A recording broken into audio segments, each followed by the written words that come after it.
धरती गोल है, ये क्या कहा जाता है कि साहब पहले यूरोप वालों ने हमको बताया कि धरती गोल है, जबकि मैं किसी के भावना आहत नहीं करना चाहता, पर लिखा तो वहां किताब में आज तक है कि धरती चपटी है और धरती स्थिर है। खैर कोई बात नहीं, हमारे यहां ज्योग्राफी को हिंदी में क्या कहते हैं, तो नाम से ही गोल है, मतलब कहीं कोई संदेह ही नहीं है कि गोल था। दूसरा, आपने वाराह अवतार देखा होगा, तो वाराह के दांत में फंसी हुई धरती गोल है कि चौकोर है, तो सदैव से गोल है। उसके बावजूद हमें समझाया जाता है कि गोल धरती है, ये उन्होंने हमको बताया। कलकत्ता के पुलिस कमिश्नर को मार दिया गया और वाइसराय हार्डिंग के ऊपर बम फेंक दिया गया।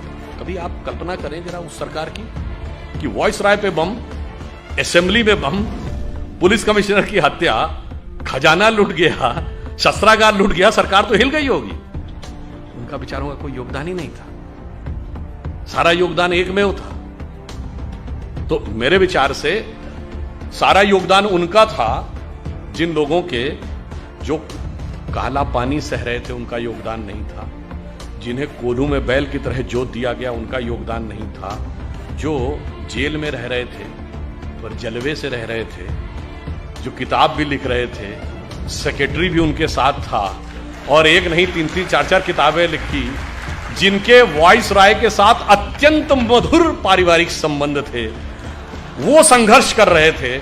ऐसा अद्भुत इतिहास जो हमारे यहां बताया गया है। तो एक बार मुझे याद है कि एक टीवी डिबेट हो रही थी, तो उसमें यह हुआ कि अमेरिका ने मदद पाकिस्तान को रोक दी। तो वो पाकिस्तान की तरफ से एक पत्रकार महोदया बैठी थी, उन्होंने कहा जी आपको मदद की जरूरत होगी, हमें मदद की जरूरत नहीं है। तो हमने कहा जी हम अमेरिका से क्या लेते हैं ये इंपॉर्टेंट नहीं है, हम अमेरिका को क्या देते हैं। तो जैसा कि अभी वो बता रहे थे, गूगल का चीफ हमारा है, माइक्रोसॉफ्ट का चीफ हमारा है, पेप्सी की चीफ इंदिरा नूई इंडियन है, इससे पहले मास्टर कार्ड का चीफ इंडियन रह चुका है, सिटी बैंक का चीफ इंडियन रह चुका है, इतनी बड़ी बड़ी ग्लोबल कंपनीज के चीफ हमारे हैं। मैंने कहा आपके यहाँ भी बहुत सारे चीफ हैं, लश्कर तैयबा का चीफ है, जैश ए मोहम्मद का चीफ है, अलकायदा का चीफ होता है। मैंने कहा इतना बड़ा अंतर है कि हम 75 साल में कहाँ पहुंचे हैं कि अमेरिकन मल्टीनेशनल्स भारत में आती हैं टैलेंट हंट के लिए और अमेरिकन फौजें पाकिस्तान में जाती हैं टेररिस्ट हंट के लिए। कभी ओसामा बिन लादेन मारा जाता है एबटाबाद में, तो कभी पाकिस्तान के बॉर्डर पर अमन अल जवाहिरी मारा जाता है। और इतना ही नहीं, हम अमेरिका को सिर्फ इतना ही नहीं देते हैं। जैसा कि अभी मोहित जी कह रहे थे कि भाई मैं तो बिजनेस का व्यक्ति हूं, तो समाज, राजनीति, आध्यात्म, इस विषय पर तो मैं नहीं बोलूंगा। मैं तो बताता हूं कि बिजनेस और आध्यात्म का भी हमारे यहां कैसा कनेक्शन है। हम सब व्हाट्सएप यूज करते हैं, फेसबुक यूज करते हैं, तो उसका ओनर कौन है? Mark Zuckerberg. जो लोग आईफोन यूज करते होंगे पता होगा कि एप्पल का फाउंडर कौन था? Steve jobs. अब ये मार्क जुकरबर्ग ने खुद कहा कि एप्पल के फाउंडर स्टीव जॉब्स ने उनसे कहा था कि अगर जिंदगी में कभी इतना बुरा वक्त आ जाए कि तुम्हें लगे कि तुम्हारा कॉन्फिडेंस ही खत्म हो गया है, पूरी तरीके से हताश हो गए हो, तो ऐसा करना, भारत में जाना, वहां नैनीताल जिले में कैची में नीम करोरी बाबा का एक आश्रम है, वहां जाके तुम्हें एक नई ऊर्जा मिलेगी। और मार्क जुकरबर्ग ने कहा कि मैं आया, वो दौर जब आया और मुझे एक नया कॉन्फिडेंस मिला और जाके फिर मैंने नए सिरे से यह रचना प्रारंभ की। तो हम बिजनेस के साथ साथ हम यह भी देते हैं, तभी हमने कहा कि हम सोने की चिड़िया के साथ साथ जगत गुरु भी बनेंगे, यही हमारा भवितव्य है। परंतु इस अमृत काल से पहले हमें यह भी समझना होगा कि अमृत तो बाद में आता है, सागर मंथन में विष पहले आता है। बहुत सारा विष हमारे दिमागों में भरा हुआ है। जो अभी उल्लेख किया गया कि प्रधानमंत्री जी ने 5 प्रण कहे, तो पहला प्रण क्या था कि हमें विकसित राष्ट्र बनना। अब छोटी मोटी बात नहीं सोचनी, जिसके विषय मैंने बताया। दूसरा प्रण क्या था? गुलामी की हर चीज को छोड़ना है। और यह बात उन्होंने ऐसे ही नहीं कही। नॉर्मली सरकारें आती हैं, वो कहती हैं हमने इतने नए नियम और बना दिए। हमारी सरकार ने पिछले 8 साल में 1500 से लेकर 1800 पुराने नियम समाप्त कर दिए, जिनकी कोई जरूरत नहीं थी। और कैसे कैसे नियम? एक बार अमित शाह जी ने मुझे बताया कि जब वो गुजरात के गृह मंत्री थे, तो 1965 के युद्ध के समय क्या होता था कि पाकिस्तान अपनी तरफ से गुब्बारों के द्वारा कुछ पैम्फलेट्स भारतीय क्षेत्र में छोड़ देता था। उनका कहना था 2001 तक उसकी रिपोर्ट बन के आती थी कि इस हफ्ते कोई गुब्बारा या उसके द्वारा कोई पैम्फलेट भारत के क्षेत्र में नहीं लाया गया और उसके लिए भी ड्यूटी लगी रहती थी। ये उदाहरण है कि कितने रिडंडेंट यानी कालबाह्य नियम भी थे, उन सबको समाप्त किया। उसके बाद आगे बढ़े तो जो पुरानी चीजें हैं रिडंडेंट हो गई हैं, उनको समाप्त करने की भी जरूरत थी। पर हमारे मन में विष कैसे भरा रहता है, मैं आपको एक उदाहरण देना चाहता हूं आप ही के क्षेत्र से। यहां अहिल्याबाई होलकर जी का पुण्य स्थान है। आपने अहिल्याबाई जी का नाम किसके नाम पे पढ़ा? अहिल्या जी के नाम पे पढ़ा। हम सब ने वो कहानी सुनी, गौतम ऋषि की पत्नी अहिल्या थी, इंद्र ने आकर संपर्क स्थापित कर लिया, इसलिए वो पत्थर बन गई। फिर भगवान राम के द्वारा उनकी मुक्ति हुई। कितना गलत है, महिलाओं के साथ कितना अत्याचार होता था, यही दिमाग में भरा हुआ है ना।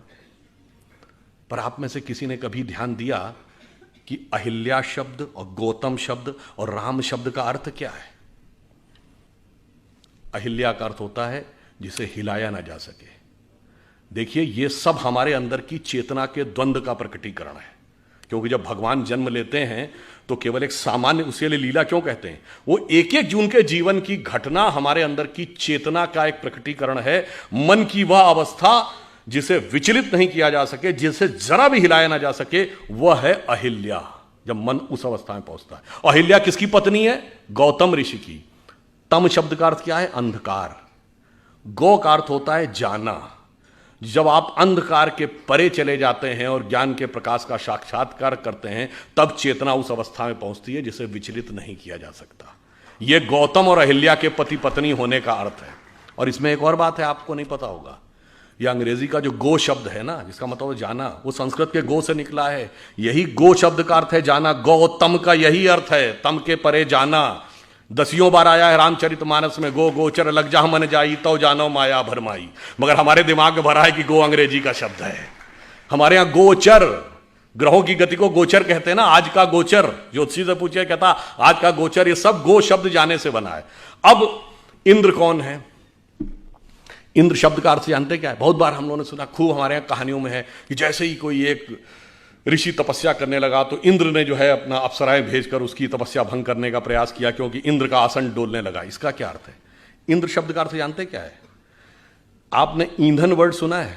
फ्यूल के लिए यूज होता है, सोर्स ऑफ एनर्जी। ये ईंधन शब्द इंद्रन शब्द का अपभ्रंश है। इंद्रिय शब्द इंद्र से निकला है। हमारी सारी सांसारिक इंद्रियों की जो सोर्स एनर्जी है, दैट इज इंद्र। और जब कोई तपस्या करता है तो इसका अर्थ क्या हुआ? वो इंद्रियों को कंट्रोल करने की कोशिश करता है, तो इंद्र का आसन डोलता है, यानी इंद्रियों की सत्ता कमजोर पड़ती है। तो बाय लॉ ऑफ इनर्शिया इंद्रियां सबसे ज्यादा तेजी से उसके ऊपर इनर्शिया बैक फोर्स मारती हैं। और वो सबसे ज्यादा किस पे मारेंगी?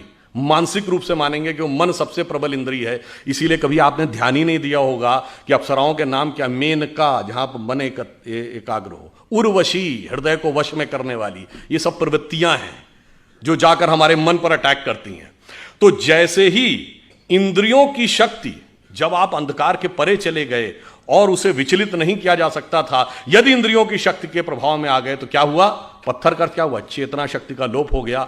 आप पदार्थ यानी सांसारिक शक्ति के रूप में रह गए। जो आध्यात्मिक चेतना थी वो चली गई। अब आध्यात्मिक चेतना दोबारा कब मिलेगी? राम शब्द का अर्थ जानते क्या होता है? हिंदी या संस्कृत में शब्द है, रम धातु से बना है, जिसका अर्थ होता है रमना। रमनते इतराम, रमणीक स्थान, रमता जोगी। यानी किसी भी चीज जिस चीज में सेटल्ड होती है उसको रमना कहते हैं। इसीलिए राम शब्द का तात्विक अर्थ है रमनते इतरामा, अर्थात वह तत्व जिसमें सारा संसार सेटल्ड है। फिर यानी वही divine element which beholds the entire universe, फिर जब उसके साथ दोबारा संपर्क होगा, that conscious energy will revive और वर्ल्डली एनर्जी विल डिसअपियर। मगर हमारे दिमाग को क्यों, अब ये क्यों, किन्होंने पढ़ाया गया जानते क्यों? 1854 में कार्ल मार्क्स ने एक आर्टिकल लिखा था शिकागो हेराल्ड ट्रिब्यून में कि हिंदू जाति चाहे जितनी भी समृद्ध हो, पर वो नंदी, बैल, बंदर, हनुमान और हाथी गणेश को पूजने वाले इसी लायक थे कि उनके ऊपर हुकूमत की जाए, क्योंकि वो मूर्ख थे। मान्यवर, हम मूर्ख नहीं थे, इतना समझने लायक बुद्धि आपके पास नहीं थी, क्योंकि आपने ना कभी भारत में आए, ना आपने भारतीय संस्कृति पढ़ी, ना आपने संस्कृत पढ़ा, और आपने कुछ नहीं पढ़ा, और उसके बावजूद बैठे बैठे व्याख्या दे दी। और मैं पुनः यह बात चुनौती से कहता हूं, किसी मार्क्सवादी ने वैदिक संस्कृत पढ़ी ही नहीं। जैसे कोई आईआईटी या इंजीनियरिंग कॉलेज में जाकर बीटेक करे नहीं और इंजीनियरिंग पे भाषण देने लगे, उसी प्रकार कोई मार्क्सवादी बताए उसने किस वैदिक गुरुकुल में जाकर वैदिक संस्कृत पढ़ी है और फिर वेदों पे कमेंट्री की है, अंग्रेजी में पढ़ के वेदों पे कमेंट्री की है। ऐसे महान महान लोग हैं। और वो मैं उदाहरण बताना चाहता हूं, जब राम जन्मभूमि का मुकदमा चल रहा था, ये सुप्रीम कोर्ट की नहीं, जब Lucknow bench of Allahabad high court में चल रहा था, तो दोनों पक्षों से कहा गया कि आप अपने अपने इतिहासकार ला सकते हैं। तो हमारी तरफ से जो इतिहासकार थे उसमें देवेंद्र स्वरूप जी थे, एसपी गुप्ता थे, ग्रोवर साहब थे, डॉक्टर हर्ष नारायण थे। उधर से ऑब्वियस कौन थे, सूरज भान थे, आर.एस. शर्मा थे, रोमिला थापर थी, यही सब लोग जिनको डी.एन. झा वगैरह, ये लोग स्वयं नहीं अपीयर होते थे, अपने प्रतिनिधियों के थ्रू होते थे। अब भाई देखिए, कोर्ट में तो राजनीति नहीं चलेगी। कोर्ट ने पूछा कि आप राम मंदिर के मुद्दे के ऊपर आए हैं, तो आप पहले ये बताइए कि आपका हिस्ट्री में विषय क्या है, एंशिएंट इंडिया विषय है क्या? तो उसमें से ज़्यादातर लोगों लिख के दीजिए एंशिएंट इंडिया हमारा विषय नहीं है। अब वहां खुदाई का विषय था, तो आपको पता होगा हिस्ट्री में दो ब्रांच होती है ना, आर्कियोलॉजी एंड कल्चर। तो आर्कियोलॉजी खुदाई से डील करती है। उनसे पूछा गया आर्कियोलॉजी के एक्सपर्ट हैं? नहीं जी, हम उसके एक्सपर्ट भी नहीं, हमें आर्कियोलॉजी नहीं आती, यानी खुदाई वाला विषय हमें नहीं पता। चलिए, तो कल्चर का पता होगा। अब कल्चर तो किसी लैंग्वेज में लिखा रहता है, सारे डॉक्यूमेंट्स दो ही भाषाओं में थे, संस्कृत और फारसी। और मजे की बात है, सबने ये लिख के दिया है कि फारसी नहीं, उन्हें संस्कृत भी नहीं आती है। यानी ना खुदाई जानते थे, ना लिखाई जानते थे, और दावा ये सारी खुदाई जानते थे। वो आके हमको समझाते थे, जबकि हमारी तरफ से लोग ऐसे थे जो संस्कृत भी जानते थे, फारसी भी जानते थे। डॉक्टर हर्ष नारायण श्रीवास्तव को मैं व्यक्तिगत रूप से जानता हूं, वो जितने बड़े संस्कृत के विद्वान थे उतने बड़े फारसी के विद्वान थे। इसलिए जब बाबरी मस्जिद वाले कोई डॉक्यूमेंट देते थे फारसी का और उसका ट्रांसलेशन करके देते थे, तो डॉक्टर हर्ष नारायण को दिया जाता था टू वेट दैट ट्रांसलेशन, कि भाई जो ये ट्रांसलेशन है ये यही है या इसमें कोई एक आध नुक्ते का हेरफेर है। इससे आप समझिए कि किस प्रकार की चीजें हमारे दिमागों में भरी गई और हमारा दिमाग किस तरीके से उन सारी चीजों से इफेक्ट हो गया, और किन लोगों ने भरी जिनको उसका कुछ भी एबीसीडी नहीं आती थी। वैसे ऑन द लाइटर नोट में कहूं, जब ये देवी अहिल्या जी वाला उल्लेख आता है, तो तुलसीदास जी का जो पूरा साहित्य है ना, वो पूरा एक गंभीर राम भक्त साहित्य माना जाता है। पर एक ही आज जगह तुलसीदास जी ने हास्य रस का भी उल्लेख किया है। कवितावली में वो लिखते हैं कि जब भगवान राम चित्रकूट पहुंचते हैं, तो वहाँ के जब साधु सन्यासियों को पता चलता है कि भगवान राम आए हैं, तो वो बेचारे वर्षों बरस से व्रत कर रहे थे, तपस्या कर रहे थे, तो उनको लगा कि इनके पैर के स्पर्श होने से कोई पत्थर की शिला स्त्री बन जाती है। तो सब एक एक शिला लेके आ गए कि शायद ये एक सुंदर स्त्री बन जाए तो मेरा भी जीवन जो कष्ट का है, कोई मुझे भी अच्छे ढंग से हमारा सहयोग करने के लिए मिल जाए। तो उसको उन्होंने लिखा है कि विंध्य के वासी उदासी तपोव्रत धारी महाबिनु नारी दुखारे, और गौतम तीय तरी तुलसी सो कथा सुनिबे मुनि वृंद पखारे, होए हैं शिला सब चंद्रमुखी परसे पद मंजुल कंज तिहारे, और कीन भली रघुनायक जीव करना करी कानन को पगधारे। तो मतलब उन्होंने हास्य का भी प्रयोग किया। ये तो एक चीज हुई। अब दूसरी बात आई है, जिस जमाने में देवी अहिल्याबाई होलकर यहां पे रूल कर रही थी, 18th सेंचुरी, आपको पता है उस समय यूरोप में क्या था? 1542 से वहां पर विचक्राफ्ट एक्ट था। विचक्राफ्ट एक्ट का मतलब होता किसी भी महिला को चुड़ैल घोषित करके जला दिया जाता था।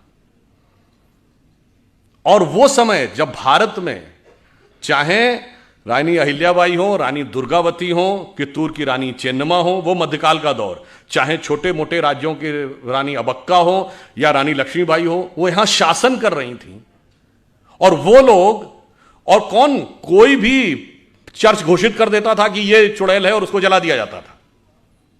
ये बाई पार्लियामेंट ये एक्ट था, ये ब्रिटिश पार्लियामेंट का एक्ट है। और आपको पता है वो एक्ट कब तक रहा है? 1951, 1951 में वो एक्ट रिपील किया गया है। और वो लोग हमको ज्ञान देते थे कि महिला समानता आपके यहां नहीं है, महिला समानता तुम्हारे यहां थी।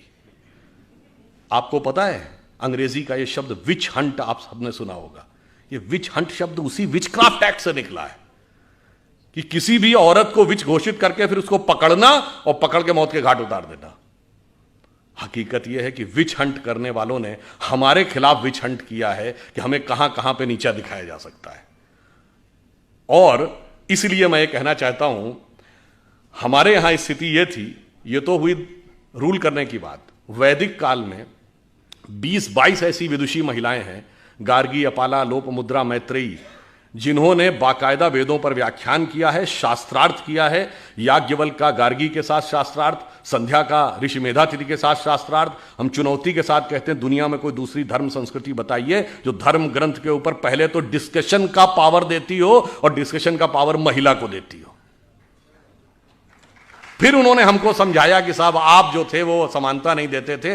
और उससे भी बड़ा, मैं पहले भी कई बार बता चुका हूं कि सबसे प्रख्यात शास्त्रार्थ कौन है? आचार्य शंकर और मंडन मिश्र का। और उसमें न्यायाधीश कौन थी? मंडन मिश्र की पत्नी उभय भारती। अब बताइए दुनिया में कहीं ऐसा है कि धर्म के ऊपर, धर्म ग्रंथ पे डिस्कशन का स्कोप हो और उस डिस्कशन के स्कोप में पार्टिसिपेट करने का ही नहीं, ज्यूरी बनने का, चीफ ज्यूरी बनने का अधिकार किसी स्त्री को होता हो? यह सिर्फ हमारे यहां था। इसलिए उसके बाद हमें यह समझाया गया कि साहब नहीं, आप जो थे वो समानता के पक्षधर नहीं थे, हम समानता के पक्षधर थे। जबकि हमारे यहां तो महानता यह है कि विश्व की किसी भी सभ्यता या संस्कृति की कल्पना की पराकाष्ठा क्या होती है? वो होती है उस संस्कृति के द्वारा की गई ईश्वर की परिकल्पना। और मैं विनम्रता से पर दृढ़ता से कहता हूं, विश्व की सभी संस्कृतियों में ईश्वर सिर्फ पुरुष है। स्त्री तत्व का कोई स्थान ईश्वर में नहीं है।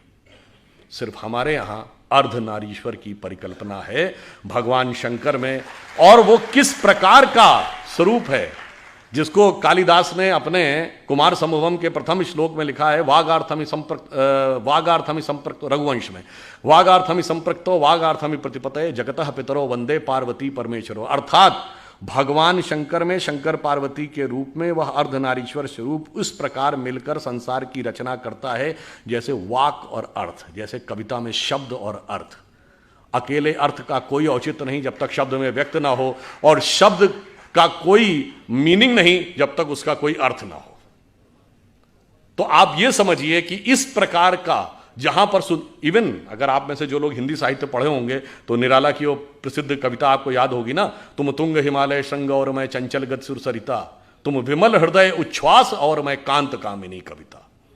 तो आप ये सोचिए, जहां पर इतना सुंदर सामंजस्य, जहां पर कोई स्थान ही नहीं, वो आके हमको ये समझाते हैं कि साहब आप जो थे वो समानता के पक्षधर नहीं थे।